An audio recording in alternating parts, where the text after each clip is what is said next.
Salut à tous, je vous souhaite la bienvenue sur cet nouvel épisode de mini guide pour Destroyer. Aujourd'hui, on va commencer à parler par les RIS. On va commencer par les RIS à parler. C'est un destroyer qui va en front lane. D'accord, soyons clairs avec ça. C'est un destroyer qui va en front lane, qui va venir couvrir tous nos vaisseaux qui vont aller en ligne centrale et ligne arrière. D'accord. Les premiers types qu'on reçoit par défaut, c'est les types A. D'accord. Les premiers quand on le découvre dans une boîte, les premiers qu'on nous donne, c'est le type A. Et il n'est pas si mal que ça. Après, j'utilise plus maintenant les canons lourds parce que je viens de l'avoir aussi il n'y a pas longtemps. Et le type C, il est venu aussi dans une boîte les mêmes jours. J'avais gardé au moins 3-4 boîtes et je me suis dit, vas-y, je vais les ouvrir. Et dans deux boîtes, ils m'ont venu les RIS en même temps. Donc on voit déjà que les types blindés, l'esthétique elle change totalement. Il est plus courageux, quoi. Il est plus blindé, comme son nom il le dit. Mais on va commencer à parler de les types A. D'accord. Moi, quand je commence à améliorer mon RIS, la première chose que je lui améliore dans le canon, c'est cette amélioration-là qui coûte 10 et elle augmente les chances d'interception des l'arme en 25% pour les missiles et en 25% pour les torpilles. Ça veut dire quoi ça? Qu'il peut détruire les missiles et les torpilles ennemis qui viennent viser nos vaisseaux. Ça, franchement, c'est quelque chose que pas tous les frontlines ils ont, mais les RIS il l'a, donc ça fait de lui un vaisseau vraiment pas un truc indispensable dans ma flotte parce qu'il y a beaucoup d'autres destroyers qui font leur travail aussi bien. Mais je pense que pour débuter, ou si tu as que celui-là, ou si tu l'aimes bien, tu peux le laisser dans ta flotte parce que c'est un vaisseau qui peut intercepter des missiles et ça peut te faire comme une petite cape, une couche que l'ennemi doit passer en plus de tous les autres vaisseaux et leur amélioration en dépendant de ce qu'elles font. Après, on a son stratégique qu'elle réduit les temps, elle réduit les délais de récupération en 90 secondes pendant 8 secondes. Ça veut dire que pendant 8 secondes, ton vaisseau il va mitrailler, il va envoyer tout ce qu'il a et il va détruire quoi. Et ça, moi je vous le conseille hein, parce que ça marche très bien. Visuellement aussi, quand vous allez dans la bataille, vous pouvez le voir, comme les missiles et les torpilles sont interceptés. Si vous venez de commencer dans le jeu, expérience, ça sert à rien de venir et améliorer des dégâts, délai de récupération et tout, parce que ton Eris il va faire son travail, oui, certainement, il va mettre son dégât, mais il va pas être aussi utile au début parce que tu te bats pas contre des flottes déjà très fortes. Et en plus, si tes vaisseaux ils sortent endommagés, bah à un moment donné, tu n'auras plus de modules de récupération. Donc, il y a des fois que tu veux renvoyer une flotte attaquée et après la renvoyer attaquer une autre zone où il y a d'autres vaisseaux corsaires. Voilà quoi, tu te trouves coincé parce que tes flottes elles sont endommagées, t'as pas envie de perdre tes vaisseaux, tu dois ensuite les renvoyer dans la base qui se récupèrent. Bon, déjà avec ça, t'as des chances que tes vaisseaux ils se fassent pas endommager et c'est très bien quoi pour débuter pour moi. Moi ça m'a marché très bien parce que ça interceptait les missiles et franchement c'est quelque chose qui marche très bien. Après on a son stratégie, comme on a bien dit, elle réduit de 80% les missiles. Ensuite, si tu es déjà plus avancé et que tu commences à avoir un peu plus de niveau, moi je recommande aussi de mettre dans les délais de récupération. Pourquoi pas dans les dégâts ou dans les taux de réussite? Parce que comme vous le voyez, en haut à droite, les délais de récupération, ils augmentent aussi les dégâts car tes tirs, tes balles, ils vont être envoyés plus fréquemment. Ça veut dire que pour les anti-aérien, ça vient bien parce que les RIS aussi, il sert comme un vaisseau anti-aérien en front lane. Il n'a pas beaucoup de dégâts anti-aériens, il a 283, c'est rien du tout, mais c'est quand même quelque chose qu'on doit tenir en compte. Donc, pour moi, délai de récupération, la deuxième meilleure option après l'amélioration du radar d'antimissile. Et bien sûr, si on veut aller à fond avec notre vaisseau, garder les 15 petits points pour notre stratégique. Pardon. Ensuite, délai de récupération et ensuite dégâts. Pourquoi comme ça? Parce que comme ça, quand tu interceptes un missile, le missile, on va dire qu'il a 80 débits. Un exemple, c'est pas, je sais pas la vie qu'il a le missile, on va dire qu'il a 80 débits et que tes dégâts d'impact, on va dire qu'ils font 40. Ça veut dire que tu dois l'impacter 2 fois. Si tu améliores les dégâts pour moi, ça veut dire que tu auras moins d'impact sur les missiles. Tu auras besoin de faire moins d'impact sur les missiles pour les exploser. Donc, déjà, ça, on voit que les RIS, dans le canon, il est vraiment très très offensif. Il attaque beaucoup. Ça, c'est les RIS type manœuvre. C'est pas le type canon. Le type canon, c'est encore plus abusé. Après, dans le blindage, moi, je recommande d'aller full blindage. Et ouais, bah, full blindage parce que c'est pas tous les vaisseaux destroyers, ils n'ont pas la résistance énergétique. S'ils auraient la résistance énergétique, moi, je recommande de donner au moins une amélioration pour, enfin, pas une amélioration, un espace pour pour la défense énergétique, pardon. L'améliorer parce que il y a beaucoup de vaisseaux qui font des dégâts énergétiques et si on ne tient pas ça en compte, nos vaisseaux ils vont être pulvérisés dans les champs de bataille quoi. Et si il y a de la place, bah un petit point de vie. Ici en tout cas il y a 3 places. Moi je prioriserai toujours les blindages, la résistance physique et ensuite un petit point en vie comme ça mon vaisseau il tient un petit peu plus. Ensuite ça dépend de vous. Dans toutes les améliorations, dans chacune, vous en avez une pour chacune, pour les armes, pour les stratégiques, tout ça. Ça dépend de vous de les améliorer ou pas. Moi, personnellement, je les améliore pas parce que je les garde, à part celle des dégâts de l'Eris. C'est basique. Il faut que notre vaisseau il fasse des dégâts, quoi. Mais les autres, je les vois pas très, très, très importantes, en tout cas sur ce vaisseau-là. Parce que mon vaisseau, je priorise qu'il fasse des dégâts. Parce que c'est un vaisseau qui a beaucoup d'esquive aussi. Je priorise qu'il fasse des dégâts. Bon, maintenant on passe dans la propulsion. Et c'est ça que je vous dis. C'est ça que je vous disais. Il a beaucoup d'esquive. Quand il arrive à 20% de sa vie, il augmente en 40% son esquive. Ça en plus, dès qu'ici on a 10%. Et ici on a 8. Ça fait 2 par amélioration. Ça fait 8. Pardon, on a 8. Quand l'amélioration elle est à fond, on a 8% d'esquive en plus, à part ces 40% qui n'ont rien à voir en tout. 8 et 8 ça fait 16, ça ferait 56 d'amélioration quand il a 20%. Et quand il est, on va dire quand il est full life, il aura toujours ces 16 points, ces 16% d'esquive. Donc ça déjà, c'est pas mal. On monte l'esquive en 25. Déjà de base, on voit que notre vaisseau, il va full esquive. C'est un vaisseau très très maniable. Franchement, les manœuvres quand tu commences dans le jeu, si tu as la chance de l'avoir, ou si tu l'as dans ta flotte parce que tu joues depuis longtemps, franchement, c'est un vaisseau qui, dans la frontline, il fait très bien son travail. Et si tu as un support derrière, c'est encore.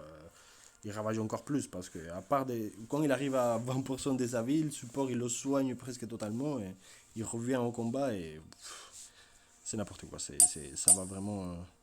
C'est bon, faut arrêter. Quoi. Il est vraiment cheaté ce vaisseau. Enfin, je le trouve vraiment bien. Après, il y a d'autres vaisseaux, comme je vous dis, qui font leur travail aussi bien. Donc, ça dépend à chacun de ce qu'il a. Et ça dépend de chacun de ce qu'il aime, quoi. Parce que moi, déjà, en esthétique, moi, les Iris, je le kiffe. Il ressemble à une fourchette, mais moi, je le kiffe. Donc, déjà, en esthétique, c'est pas mal. Ici, on va à croisière, accélérer, vitesse de croisière, on voit qu'il va à 1200. Donc, c'est un vaisseau qui va assez vite pour les trajets. Voilà quoi, on a que 3 améliorations à donner dans les Iris. On a que 3 améliorations à donner, les autres elles sont déjà couvertes. Hop, on va aller ici. Voilà, on a que ces 3 là à remplir pour avoir notre vaisseau au max.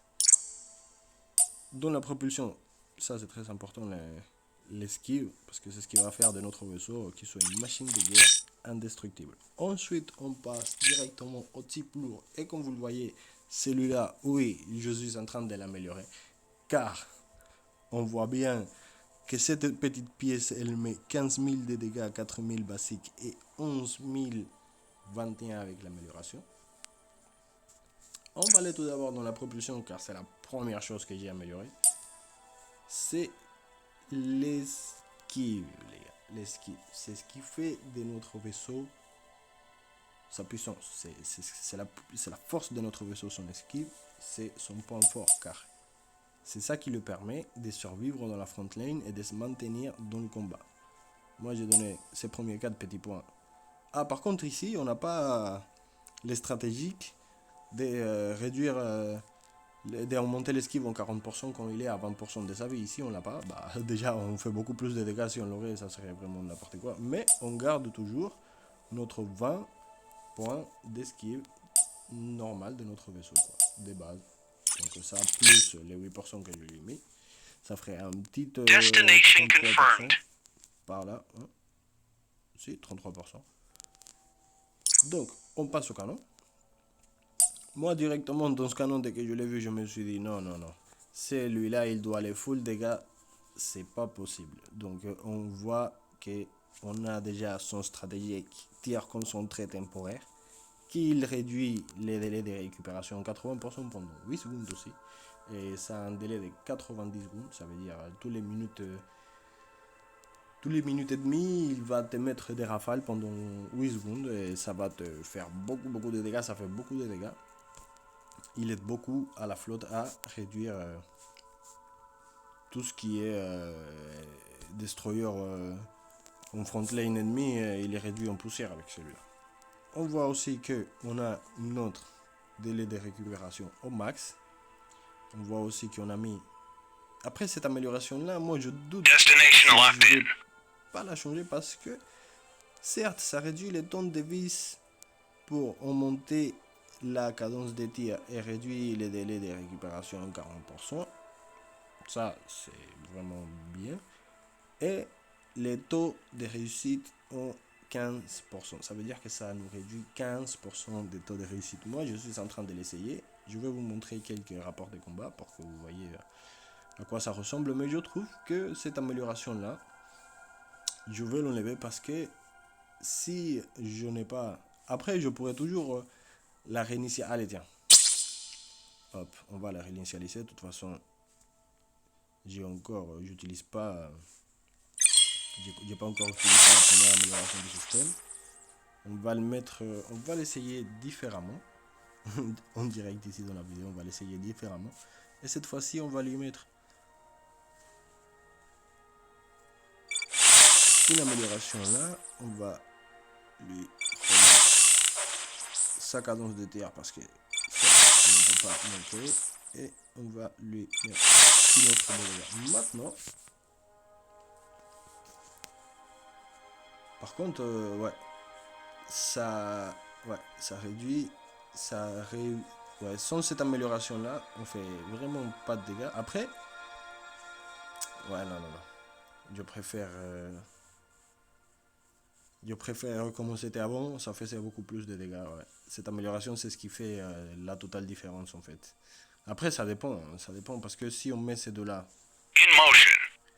directement et on rattrape les 15%, parce que celle-là, elle te augmente le taux de réussite en 15%, ça veut dire que là, on serait en train de juste remettre tout en place. On va essayer comme ça. On va essayer comme ça, voir. Déjà, ça fait beaucoup moins de dégâts, mais on voit qu'on a maintenant un taux de réussite un petit peu plus élevé que tout à l'heure. Ouais, bah oui. En tout cas, les canons, vous voyez bien, faut essayer, hein, c'est ce que je vous dis, il faut essayer, parce que moi là j'ai essayé autre chose, on voit que ça réduit au moins 1000 de dégâts, au moins, mais on a mis celle-là, on va voir si avec le taux de réussite il arrive à toucher plus, parce que avec cette amélioration là, elle est où? C'est celle-là. Ce qui se passe, c'est que c'est moins 15%, ça fait beaucoup pour moi, en fait. Ça réduit beaucoup son taux de réussite. Et certes, tu as beaucoup de dégâts, tu rafales tout ce qui bouge, mais si tu les touches pas, je vois pas à quoi la faire. Je vois pas à quoi la faire. Donc je préfère avoir moins de dégâts et toucher que tous mes coups touchent pour être sûr d'infliger ces dégâts-là, au moins, à avoir beaucoup de délais de récupération. Et voilà quoi. Donc on passe maintenant au système de blindage. On voit que pareil, celui-là physique et un point de vie. Et les systèmes de propulsion qu'on avait déjà vu. On doit... enfin, moi, je me vois dans l'obligation de donner celui-là parce que pour moi, c'est le meilleur. Après, celle-là, ça viendra plus tard dans la game. Comme on compte, il aura plus de temps. Et voilà. Donc, maintenant, on passe au type B. Que c'est celui que j'attends. Parce que c'est celui que j'attends. C'est celui que je veux essayer en front lane. Je veux voir ce qu'il donne. Parce que lui, par contre, il a l'amélioration des stratégiques de 40% d'esquive. Et c'est ça que je vais essayer avec son blindage. Et franchement, je pense que ça va faire ça va faire vachement le taf. On voit que déjà, il a une caisse en plus pour les améliorations en blindage et en vie. On pourra mettre les deux de blindage et les deux de vie. Ça veut dire que ça va être un réseau. Déjà, on voit qu'il a 35 140 points de vie et 30 points de blindage avec seulement 5% de résistance énergétique. Ça veut dire que toutes les fragates qui font des dégâts énergétiques comme les marées brumes, les reliates et tout ça, ça va les détruire. Mais on va compter toujours sur son esquive. On va mixer sur lui. Je pense que le blindé, il pourra faire l'affaire. Comme vaisseau de front lane avec peut-être un autre destroyer qui l'accompagne en Taurus ou quelque chose comme ça. Donc on peut passer directement à son système d'armes.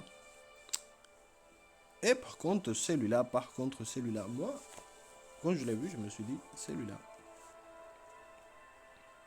je me dis, bon, c'est un peu la balance quoi, c'est un tank, avec un peu plus de mise sur les dégâts anti-navette. Déjà on voit son stratégique, les armes principales verrouillées sur les navettes ennemies de la rangée à proximité et lancer des attaques. On monte les taux de réussite en 40% pendant 30 secondes.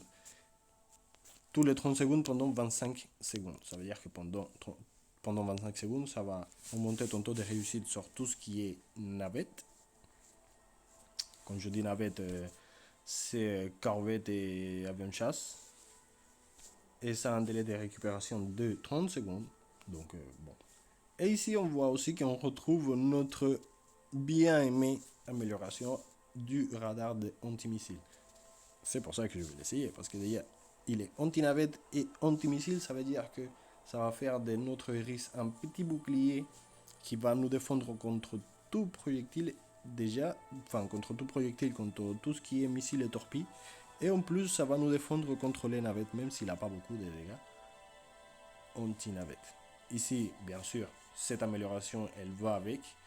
Et ensuite, comme d'habitude, la récupération au max et les dégâts pour ce qui reste. De toute façon, ici, on a que 6 améliorations à faire.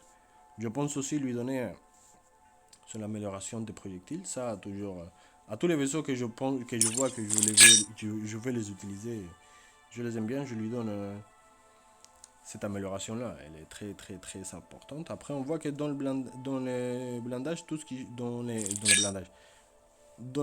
types de risques, tout ce qui change, c'est la vie, les blindages et les dégâts. Principalement les dégâts, parce que chacun est priorisé à un objectif en commun, quoi. C'est défendre ta ligne arrière et ta ligne centrale. Mais pour moi, les types blindés, ça fera beaucoup plus les taf, parce que ça fait déjà un bouclier anti-missile.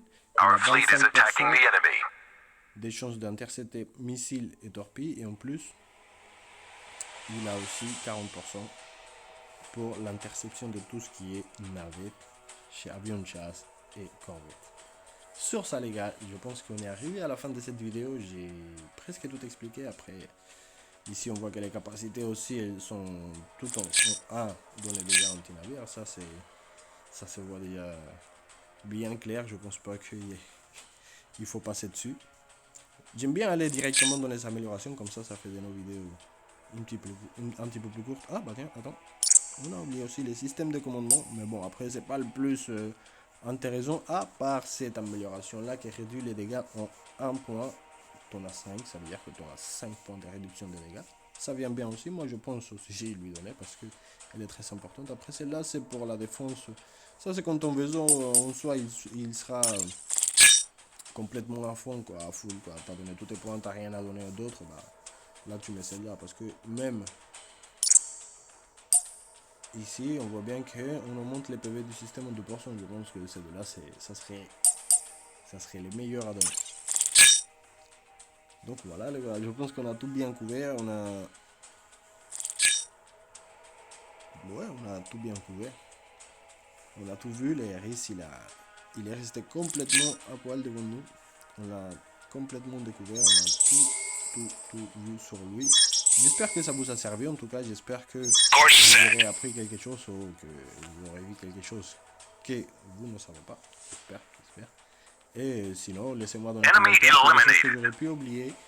Ou si vous voulez que je vous ramène un autre vaisseau en spécial, on peut aussi le ramener hein, parce que je vois, on peut venir ici, je peux venir ici dans mon alliance, ah non pas avec ce compte-là je suis pas dans mon alliance, et m'informer tout d'abord de tout ce qui est à savoir sur ce vaisseau qu'il a pas, si je peux l'utiliser sur le compte d'un ami à moi et directement savoir ce qu'il donne quoi, en bataille, faire quelques batailles avec lui et vous ramener. Donc comme ça voilà. Donc les gars, je vous remercie à tous pour être là, pour être venus. Je vous souhaite une bonne journée et ciao.